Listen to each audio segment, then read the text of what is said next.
boto ng hurado, 8-0, back-to-back champion, magiging Baray Batas. Sa Buhay Champion 2015. Introduction muna and action.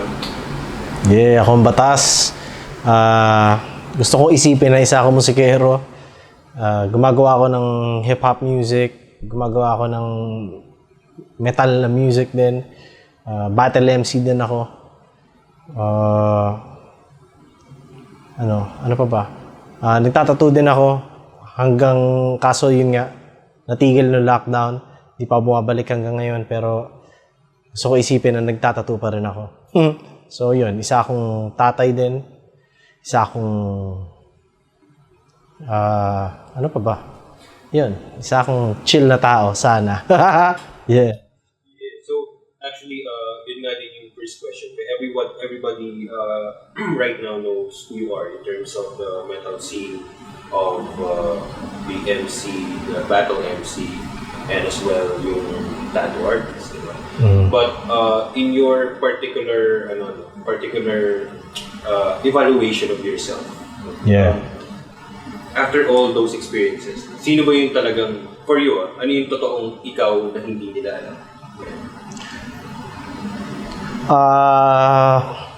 Siguro chill lang talaga ako sa bahay. Alam mo yun, ganong klaseng tao ako. Lalo ngayon, kumbaga, kahit nung hindi pa pandemya, sa bahay lang ako madalas, alam mo yun. Siguro dahil natapos na rin ako sa stage na palalabas. Pero, yeah, ganon. So, mas ramdam ko ngayon na homebody ako, na homeboy ako dahil mas ayaw ko lumabas. Dahil mas walang rason lumabas ngayon. So, yun. Ewan ko kung yun. No problem. So actually, balik tayo dun sa mga sitwasyon mo na before you became Batas, before you became who you are right now. So, do you remember one situation, at least at the top of your head right now, while listening to my question, that made you decide na, you know what, I'm gonna do this shit. I'm gonna do this. Oh. Pero, ewan ko pero pare, mga high school pa lang ako. Medyo ini-imagine ko na tamang gagawa ako music. Yun na siya para sa akin. Pero, syempre, paano ko mabubuhay? Di ba? Parang yun yung laging babalik sa'yo eh. Tuwing naiisip mo yun, tuwing meron kang ganong siguro aspiration. Pero, wala. Ginawa ko lang na ginawa. So, kasi, kumbaga bata pa ako, napansin ko na rin na, shit, kapag nakarinig ako, iba talaga yung epekto sa akin na music. Siguro high school pare. Yun talaga. Parang na-realize ko sa sarili ko na kailangan ko basta parte ng music sa buhay ko. So, yun siya. Nag-crossover din ba doon yung parang kung paano ka kikita doing that? Or wala pa talaga? Hindi ko pa naiisip. Siyempre, ganong age pare, di ba? Ang alam mo lang, basta bibili ka ng album ng idol mo. Tapos siguro may mga live show, so alam mong kikita ka doon. Pero hindi mo talaga alam kung paano mo sisimulan eh. Di ba?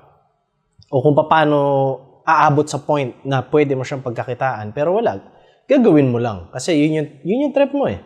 Di ba? So, hindi ko siya sinimulan gawin na yun yung nasa isip ko. Di ba? Ginawa ko lang siya dahil trip ko. Tapos, yun. Nasagot ka ba? Hindi ko maalala ko ng tanong. Well, that's fine. Actually, I'm going to jump to the next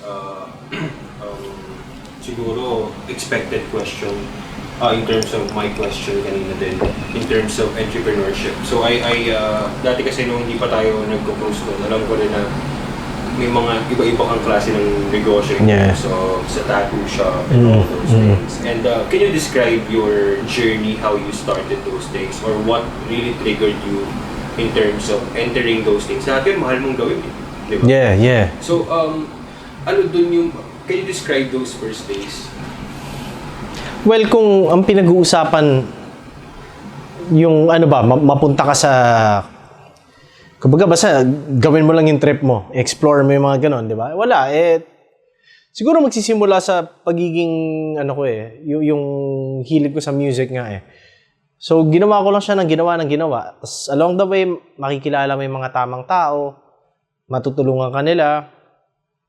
So, siguro, ganun siya. Hindi ko siya tamang pinlano kasi na, okay, kailangan ganito, kailangan ganyan, kailangan ganun. So, basta gawa lang ako ng gawa, or tugtog lang ng tugtog, o kung ano man. Tapos, nami-meet mo yung mga tao. Along the way, yun nga, parehas kayo ng goal. So, magiging kasama mo na siya sa biyahe mo. Diba? Tapos, dahil sa music, may kilala mo rin yung, kunwari, sa tattoo.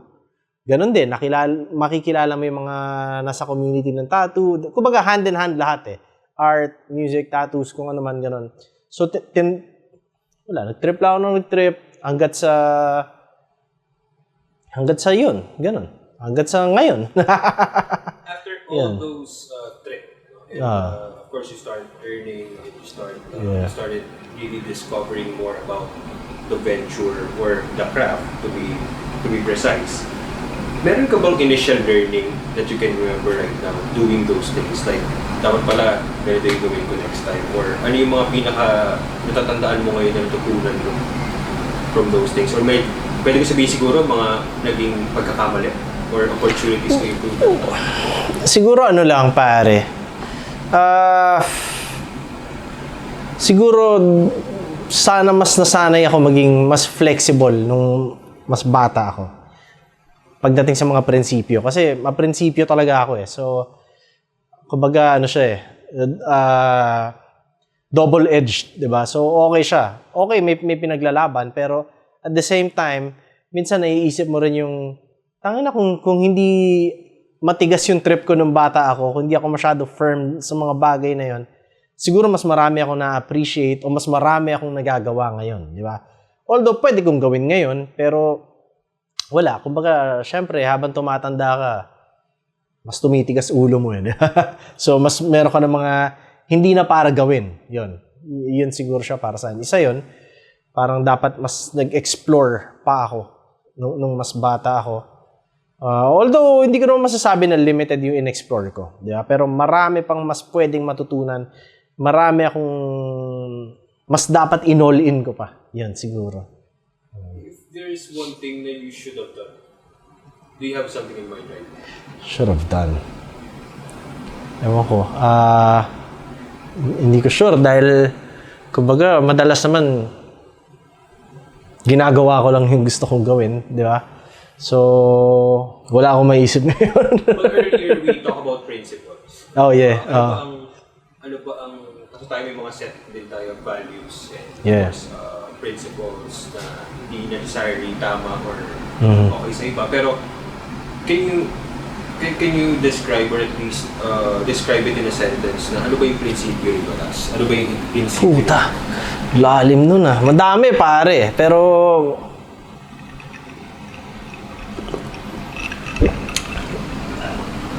siguro kung ano man, pare, basta gagawin mo yung gagawin mo Yun lang siya di ba? Kahit ano pa man, kahit magkakaiba tayo lahat ng paniniwalaan pa rin naman natin yung gusto natin paniwalaan. Di ba? So, yun lang siya. Kailangan siguro maging at peace ka doon sa fact na yun. Di ba? Kasi yun yung gusto mo Yun. So, yun lang siguro sa akin. So, it's about doing what you really want without really compromising too much? Hindi sana. Di ba? Kumbaga, syempre, ang hirap maging todo ganun Kung ano man yun. Pero, siguro lang, yung integrity ng ginagawa mo. Di ba? Parang, sana laging nandun. Ginagawa mo madalas yung mga bagay para sa tamang rason. Yun. Mas ganun sa akin. Although, syempre, imposible naman na lahat tayo ginagawa lang mga bagay para sa tamang rason. Lahat tayo may kanya-kanyang sungay. Pero yun, ganun siya. Yung ano lang.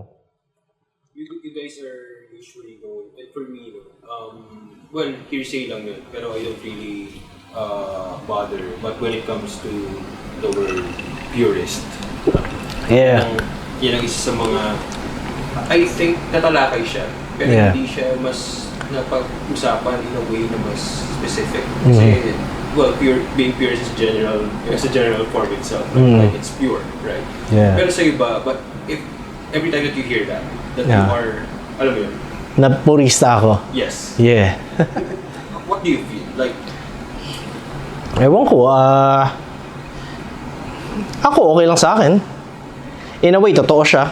Pero, syempre, kunwari, purista man ako sa paningin ng iba, I'm sure, hindi ako purista sa paningin na mas purista.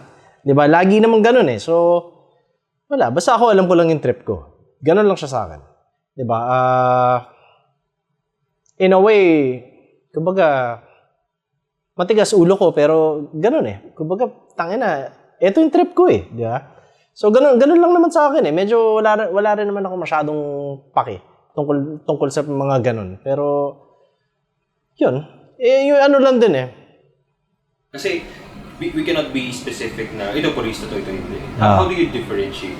Sa tingin mo lang, I mean, in your perspective. Hindi, sa totoo, ang pagiging purista para sa akin, kumbaga, hindi mo hahaluan ng ano eh.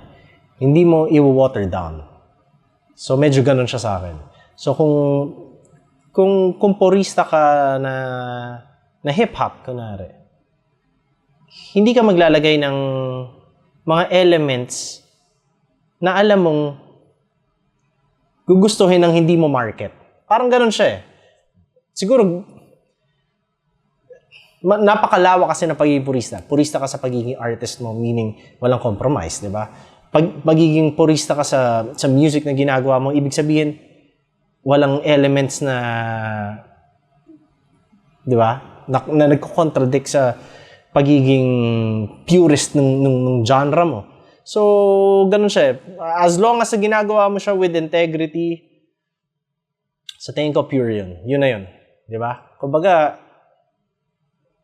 gagawin mo siya dahil yun yung gusto mong gawin. Then, ito yung gusto kong tunog. Yun yung pagiging purista sa tingin ko. Yan. Ganun. Siguro bukas iba yung sagot ko.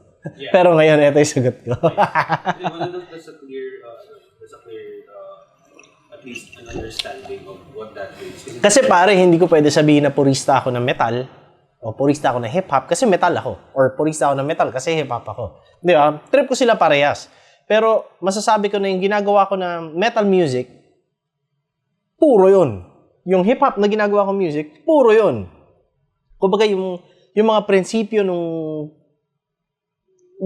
roots, di ba? Kumbaga, dala-dala ko rin siya. So, siguro, ganun ang puro. Sino ba naman ako para malaman na? Nice connotation. Yeah. So, yun yung magandang maging klaro doon. Yeah. Hindi parang purist, tapos na tayo. At least mas klaro yung ano. In terms of, we're gonna proceed with the normal ask questions in terms of battle MCing, and you know that, di ba? Full-time, di ba? Yes, sir. Di ba? And I understand it's a crucial preparation when it comes to battles. I think it's a month or what before it is declared, whatever. But ito medyo nakakatawang tanong to.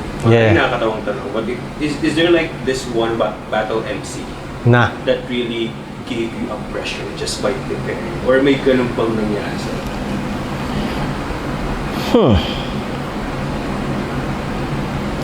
Hindi naman sa... May pressure kada battle. Yun siguro siya para sa akin. Para sa akin kasi kahit sino yung kalaban ko, yun din naman yun eh. Di ba? Parang... Kung sino yung kalaban mo, yun yung topic mo. So, hindi mag-iiba yung pakiramdam mo sa kung paano mo tinitingnan yung battle. Di ba? Ibang tao lang yun. Di ba? Sa akin, ganun. Pero laging may pressure. Kada battle sa akin may pressure. Dahil, syempre, ayoko na... Kumbaga, may gusto akong panindigan na... Di ba? Na level eh. Yun. So, syempre, kalaban ko sarili ko sa ganun. Yun yung pressure. Pare. Yun. Tsaka... Yun nga, yung mga tayo bilang artist o siguro bilang tao rin, minsan malakas natin i-pressure yung sarili natin, pare. Kasi gusto natin mag-perform. Ayaw natin mag-underachieve. So, yun yung laging pressure sa akin. So everything is like really internal when it comes to, of course, the mental preparation. Kasi I saw you guys, when you guys have a battle, I can see how you guys cope. Kasi tingnan mo kunwari well, to name one, I can see 6'3", nakaupo lang talaga. Si Rap, parang just smoking with me. Then you, parang ano ka lang, parang Steady lang. steady lang. Yeah, steady lang talaga ako. Pero on those times, ano yung iniisip mo? Are you really memorizing that time or are you're just like, just being in the... kapag nandun na ako sa venue, kunwari may battle ngayong gabi, tapos nandun na ako, hindi ko na iniisip masyado yun. Kumbaga para sa akin, nandun ako para ma-feel ko yung pinakalugar. Ganon, oo. Hindi ako pupunta sa battle para na hindi ako handa. Pag nandun na ako, hindi ko na siya iniisip masyado. Siguro, mag-warm up na lang ako bago magsimula yung battle. A few battles before my battle, alam mo yun, dadaanan ko lang yung material ko. Ganon lang. Pero, pag nandun ako, ayoko na makaramdam ng kahit anong ganon. Kumbaga, minsan na nga lang tayo magkikita-kita. Tapos pagdating doon, hindi pa tayo masaya dahil lahat may pressure, di ba? Sa akin, hindi. Siguro naging nasanay din ako dahil sa pagbabanda, alam mo yun, nung bata ako, pare, kapag nasa mall kami, may nakita akong piano o organ. Tutugtog ako doon, pare, kahit walang nagsabing dapat ako tumugtog o hindi ko alam kung pwede o hindi, tutugtog lang ako. Siguro nung bata ako, pasikat ako. So, alam mo yun, pagdating sa venue, kumbaga, gusto ko yun. Pumunta ako doon dahil handa na ako. Yan. So, ano yun, parang, kasi, syempre isang may nakita pa ako na pumutla. Hindi ko na, di ba? Siguro, oo. I saw that. And you guys are just chill. I mean, with, sa backstage, di ba, Yossi, kamustahan. Right now, of course, you miss battling people, right? Medyo. Nakakamiss gumig. Yun siya, sa akin. Regardless kung masarap bumattle pero wala ako sa mood bumattle ngayon eh. So hindi ko siya masyado iniisip. Pero nakakamiss gumig. Yung nakasanayan mo na pupunta ka sa isang lugar, na punta kayo sa Giho, makikita mo mga kaibigan mo doon, tapos tutugtog kayo pare-parehas. Yun, nakakamiss sa akin yun. Nakakamiss tumugtog sa harap ng mga tao. Parinig sa'yo kung anong sinasabi ko, di ba? Yung ganun. Nakakamiss yung pakiramdam. Sultan Subs na. Wala na yun. Pero I actually first encountered you guys listening to that, buying a pulp magazine. Yeah. Pulp na tas Solid. Yung Yeah. Ano yun? World Battle of the Bands. World Battle of the Bands. And I thought, totoo bang dalawa sila? Yung gano'n, ano ba yung parang, totoo bang konti lang sila? Kasi parang tunog balali. Pero in that, ano ba, sabay ba yung journey mo sa metal? Hip-hop. Or paano ba yun? Paano ba nangyari? No? Kasi parang bata pa ako, parehas ko na silang gusto. Bata pa lang ako, medyo parehas ko na silang ginagawa. Hindi ko alam kung anong nauna ko, anong sabay. Nauna ako naging metalhead, definitely. Pero pagdating sa pagbabanda o sa paglabas sa eksena, hindi ko masasabi na nauna talaga banda dahil nung panahon ng Sultans, bago nun, nagra-rap na ako. Di ba? Hindi ko lang na-establish pa yung sarili ko na as in, okay, seryoso akong rapper, di ba? Seryoso akong MC. Pero bago pa mag-Sultans, nagra-rap na kami. It's like a crossover. Oo, medyo ganun siya. So, yun. Sa bata pa, parehas ko na sila trip. Then, of course, we jump into Technical Brutal. Yeah. Ampon and Illustrato. Yeah. Ang alam kong order, Ampon Technical. Hindi, ang nangyari, Ampon, tapos gumawa kami ng Campo Terroritmo. Yun. Ang Campo naman, Heavenly Host yun, tsaka ako. Tsaka Circadian Rhythm dati, kasama sila. Tapos, gawa kami lang tracks, release kami ng split EP. After nun, gumawa kami ng rap ng Teknika. Labas kami ng album. Pagkatapos ng Teknika, gumawa kami ng Blunt Force, kasama si Malakay, si Apoc, tsaka ako. Nirelease namin online. Pagkatapos nun, yun na, nag-Illustrado na. Naging part na ako ng Uprising, tapos nangyari na yung Illustrado. Yun. The origins of being part of Uprising are really huge connected when it comes to hip-hop and all that. Do you consider yourself as, kasi it's a one group with may actually leader, hindi bossing si Leader yun. leader siya. Kuya. Kuya, di ba? Pero on your end, have you considered yourself like a leader? Hindi. Kasi parang ang dating mo nun... Well, hindi. Ewan ko. Hindi. Hindi ko inisip na leader ako. Di ba? Pero masasabi ko na... Kumbaga, medyo headstrong ako. Alam ko yung gusto ko. At sinasabi ko yung gusto ko. Kumbaga, vocal ako sa mga bagay. Pero... Kumbaga kung label na gano'n, hindi ko naiisip. Ano lang talaga, may mga times na nagkakaroon ako ng, kumbaga syempre may vision ka eh, di ba? Sa mga gusto mo mangyari, sinishare mo lang sa mga kaibigan mo, sa mga kasama mo, sa mga kakampi mo. Hopefully, ganun din yung nakikita nila, or close enough, di ba? Tapos yun, gawin nyo lang. Yun. Siguro mas motivator, life coach, hindi lang. Hindi, ano lang, siguro mas makulit lang ako. Alam mo yun, gusto ko lagi na, tara na, go, game, ganun. Ganun lang siguro, masasabi ko. Hype man ka lang. Medyo. Kasi I think that's a good part of leadership as well. In terms of really encouraging your peers. So, you may say that you are, but maybe I didn't feel that kind of. Sorry. Maka na-feel ko na leader pa rin yun. Siguro. Ewan ko. Basta, ganun. Kung ano pa man, basta, ganun. Team player ako, pare. Na as in, game. Gawin natin kung ano kailangan gawin para ma-achieve natin tong goal natin pare-parehas. Yun. So, ganun. Ganun lang ako. Kumbaga, hindi problema sa akin mag-adjust. Di ba? Ganun. So, yun. That's a good one. Parang Alex Caruso.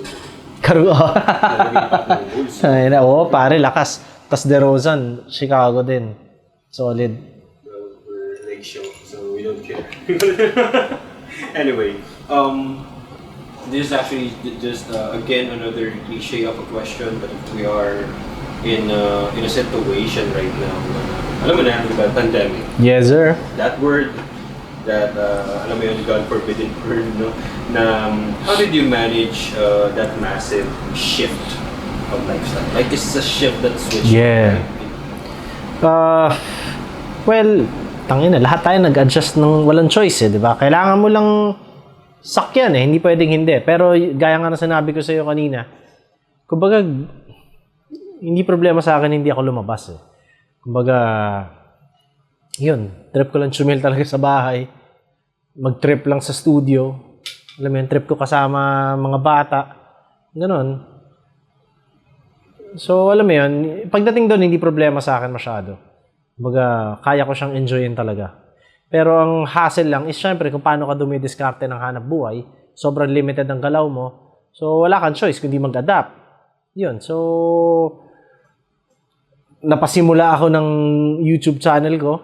Yeah? Para, una-una may ginagawa kami ng girlfriend ko. Yun. Pinutulungan niya ako doon sa batasismo eh. Siya yung videos.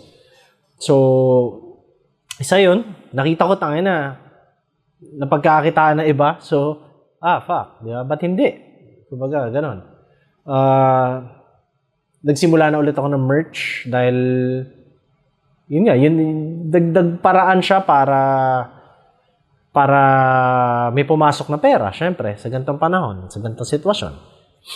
Tapos, yun, racket dyan, racket doon.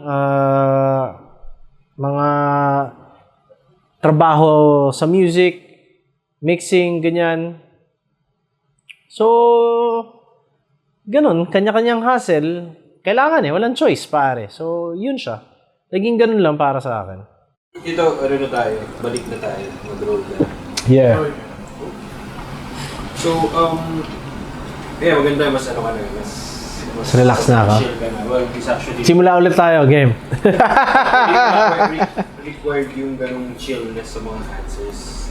Para masagot din ito mga para Sana makasagot na ako na maayos. Well, ang una ko naman tanong is, or then, of course, yung ano ko is regarding your music. Yeah. So, we are familiar with the group Ilustrado, all those projects. No? Yeah. And right now ba, are you, syempre, epekto na rin ng pandemia and all the challenges. Is there, meron bang rediscovery of style? Yeah. Oo, iba rin yung nagagawa ng nakakulong ka eh. Lalo pa, wala ka masyadong pinapakinggan ng ibang tao. Walang ibang bulong pare, di ba? Iba yung lumalabas ka sa gig, nakikita mo yung mga kaibigan mo, nakikita mo kung gaano sila kagaling, iba yung epekto sa'yo nun bilang musikero, bilang artist. No naman. Pero kung mag-isa ka, nakatingin ka lang sa sarili mong gawa. Mas ganon eh. So, oo, iba. Marami akong na-discover sa sarili ko ngayon na sinusubukan kong i-develop at hinugin dahil tingin ko okay din siya ma-share sa mundo. Yan. Yan. I know that those things are quite confidential, but you have like bits and pieces of what you are trying to develop right now. Sinusubukan ko lang siguro gumawa ng ano. Kumbaga ngayon, gumagawa ko ng solo ko. Sinusubukan ko gumawa ng something na akong-ako na hindi mo pa talaga marinig kahit kanino. Medyo ganun eh. Ganun ko siya gusto tingnan. Parang dati, kapag gumagawa ako ng hip-hop na music, sa isip ko, gagawa ako ng yung trip kong style ng hip-hop music. Yung, kumbaga, mas boom bap, mas hardcore, mas ganun yung iniisip ko. Or kung gagawa ako ng metal, gusto ko yung kunwari, thrash, o kaya yung ganto. Alam mo yan, medyo dati ganun eh. Pero ngayon, dahil mag-isa ako, iniisip ko kung paano ko ibabalance yung dalawang yon at makagawa ng bagong tunog. Na kahit, syempre, sige, i-balance mo metal, tsaka hip-hop. Ang dami na rin gumawa nun eh. Pero ano yung pwede, kumbaga nakaisip ako ng formula na, damn, hindi pa na-explore halos. So yun, sinusubukan kong itap at tingnan lahat ng angles sa pag-explore nun. Medyo ganun, tayo ng vague no? Pero basta iba siya, mas out of the box siguro. Ganun. Kumbaga, ha? Or walang kahulat po? Hindi, kahit ano sabihin mo, meron pa rin eh. Di ba? Pero mas malawak yung kahon niya eh. Mas iba yung hugis ng kahon eh. Parang wala, ina-achieve ko magkaroon ng sarili ko talagang genre. Alam mo yun, basta iba. Iba siya. Sana mabigyan ko ng justice yung sinasabi ko. Ayoko rin siya talaga masyado pag-usapan ng ilang buwan lumipas dahil ayoko i-pressure yung sarili ko. Kapag sinabi ko parang, tangina, kahit ano sabihin mo, documented siya eh. Kung hindi ko siya magawa na ganun, tangina, hindi mo nagawa. Di ba? Pero excited din ako sa nagagawa ko na tunog at direksyon na ang sarap na para akong bata ulit na nakadiscover ng ganito pala yun. Tapos tinutulungan ako ni DJ Artag sa ginagawa kong mga solo na kanta. Yan. So ganun lang, hinihinog ko lang yung style na naiisip ko ngayon. Well, in terms of hinog, isa ka na rin sa hinog sa eksena. I mean, let's be honest about those things. And I'm sure Gurang. mo, no? Narinig yung batas, di ba? It's surprising if you are a fan of the scene. It's surprising that they will not know you. Pero on your end ba, have you considered or any contributions you think na inambag mo? Shit! Siguro nung mabata-bata ako, pare, iba pa yung sasabihin ko sa'yo. Pero nasa stage ako ngayon na ayoko isipin na may naiambag na ako. Basta dahil ginagawa ko lang din yung trip ko. Pero yun, sa tingin ko naman meron, pare. Yun, sa tingin ko naman meron. Kunwari pagdating sa battle rap, hindi magiging ganito yung battle rap kundi isa ako sa tumulong humulma ng battle rap sa Pilipinas. Di ba? Kumbaga, kahit anong humble ko, hindi pwedeng, di ba? Isa ako doon. Hindi naman matatanggal sa akin yan. So, yun. Proud ako syempre na ganun. naiambag, marami ako naitulong siguro or kahit papaano nakatulong. Di ba? Yung kagaya ng balian na ginagawa namin ni Reg, malaking bagay yon para sa maraming artists. Pati sa amin mismo, sa mga banda namin. Okay siya. Okay siya para sa lahat. Okay siya para sa pinaglalaban. Ganun. Syempre, support mo sa mga tropa mo, sa mga gusto mong banda, sa mga gusto mong MC. Syempre, kahit na sabihin mo, ambag din yun. Dahil pampatuloy ng ano yun eh. Kumbaga, para lahat umaandar. Diba? Para sa makina. So, kahit pa paano naman nakakatulong ako sa mga ganung bagay. Yeah? So, yun. Kasi, of course, we are on the last part. The concluding part, of course. And as... Huwag muna. As how every interview is, there should be, or I think there should be at least a parting message. But of course, let's talk about haters. Haters. Ayan, lagi ko tinatanong naman sa lahat ng classified. Yeah. Ano masasabi ko sa... Yeah. Wala pare. Ganun talaga eh. Diba? Kahit gaano ko kagalingan, meron. Yeah. Kahit gawin ko yung gusto nila, meron pa rin. So, hindi naman masyado importante rin sa akin. Ewan ko. Sana masaya kayo sa ginagawa nyo. Kung ano man. Yeah, sana nakakatulong yung outlet nyo na yan, nakakatulong sa pagtulog nyo sa gabi. Ganun. Kumbaga, lalo ngayon dahil pandemya, mas hindi ko nararamdaman siya ngayon eh. Dahil, wala, eto eh. Eto mundo ko ngayon, pare.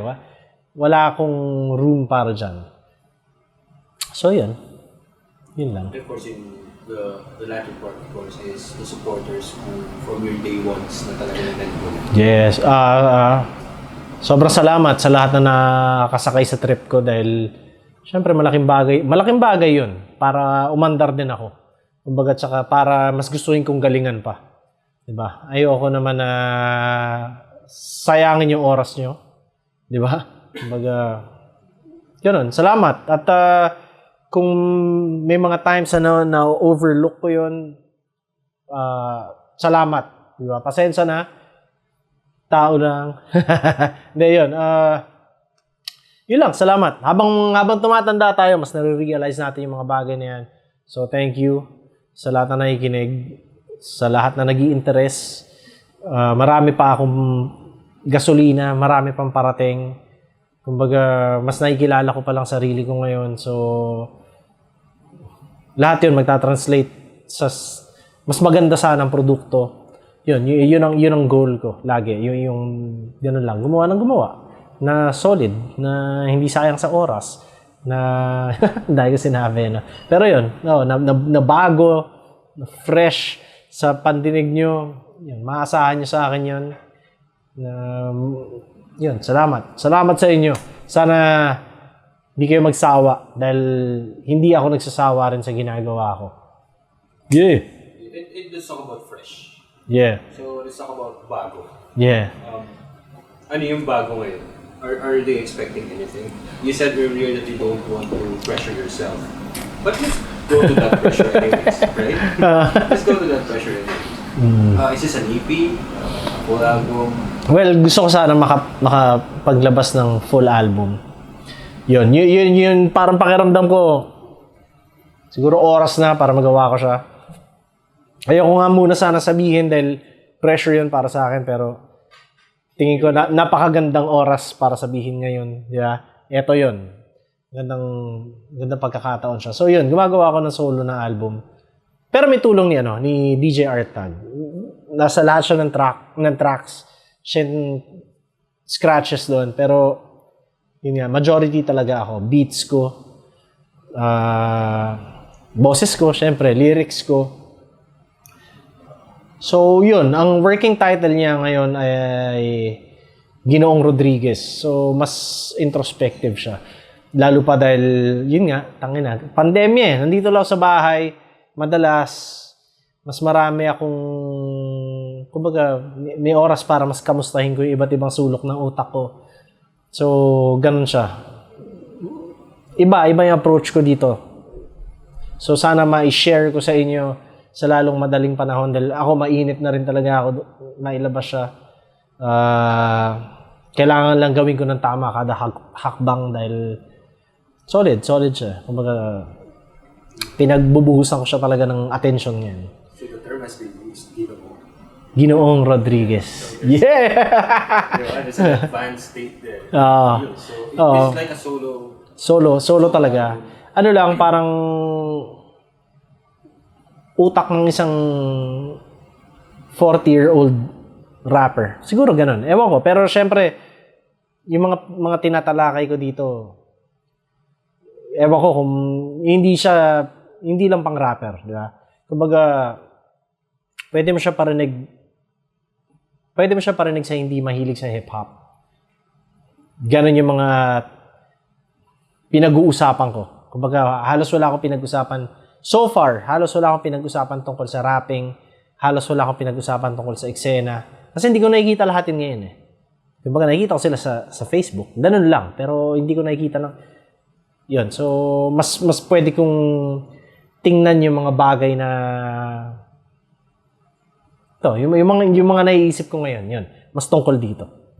So we are gonna expect that.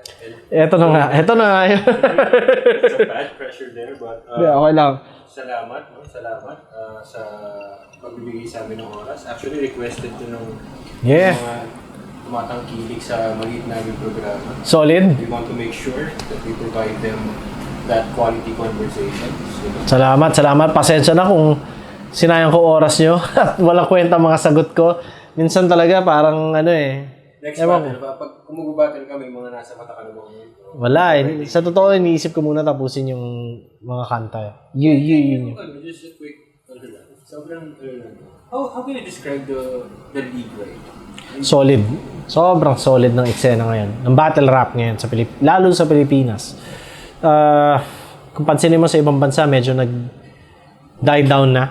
Di ba? Sa atin, hindi eh. So, sobrang solid para sa akin. Yung pagdating sa craft, iba na rin ngayon. Compare mo yung battle noong 2010, compare mo yung battle ngayon. Ibang-iba na. Di ba? Nasala na ng gusto. So, yun. Ang gagaling ng mga MCs natin. Iba't ibang flavor, iba't ibang atake. Sobrang nag-evolve na. Tas hindi mapigilan. Kahit sabi mo may pandemya, tuloy pa rin. So, solid. Astig. Yun. So, let's cut. Yeah! Kung nagustuhan nyo ang video na yon, please subscribe to our channel. Siyempre, kung nakasubscribe ka na, ring that notification bell. Maraming salamat.